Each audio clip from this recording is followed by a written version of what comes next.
You just bought your dream home and you used up all your cash. Now you have nothing for a rainy day.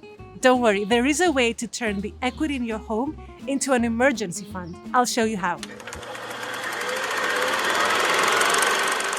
Welcome to Explainomics, where we explain everything around the intersection of business, finance, and everyday life.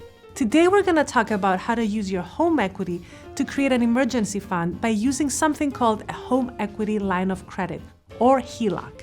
For most people, their most important asset is the equity in their home. The problem is they cannot access that equity without having to sell the home. That's where a home equity line of credit can be very useful. People traditionally think of HELOCs when they need the money to pay for remodeling or some expensive home maintenance cost. However, you can strategically use a HELOC to create your financial safety net. Here's how it works. Think of a HELOC like a credit card secured by the value of your home. You get approved for a certain amount, and then it's there for you to use or not use depending on your life circumstances. Once you use it, you can pay it off on a rolling basis, just like with your credit card bill. How can you get a HELOC? You need to contact your bank and request it. The amount they'll approve you for depends on two things: the assessed value of your home and how much you have remaining on your mortgage. So make sure to get all those statements ready before you reach out to them, because they will be asking you for proof. And then also make sure to read the fine print.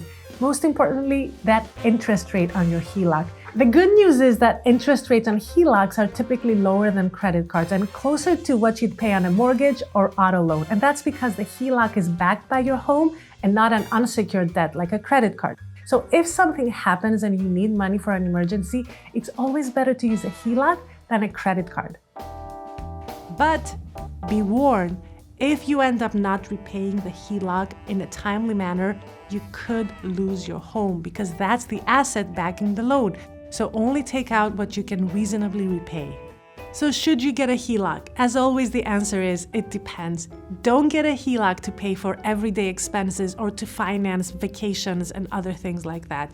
Do get a HELOC to create a safety net. It's a set it and forget it type of thing. You create it, it's there for you if you need it, but you don't tap into it unless absolutely necessary. For more videos from Explainomics and MarketWatch, make sure to subscribe and keep checking back on the Explainomics playlist. And I'll see you next time.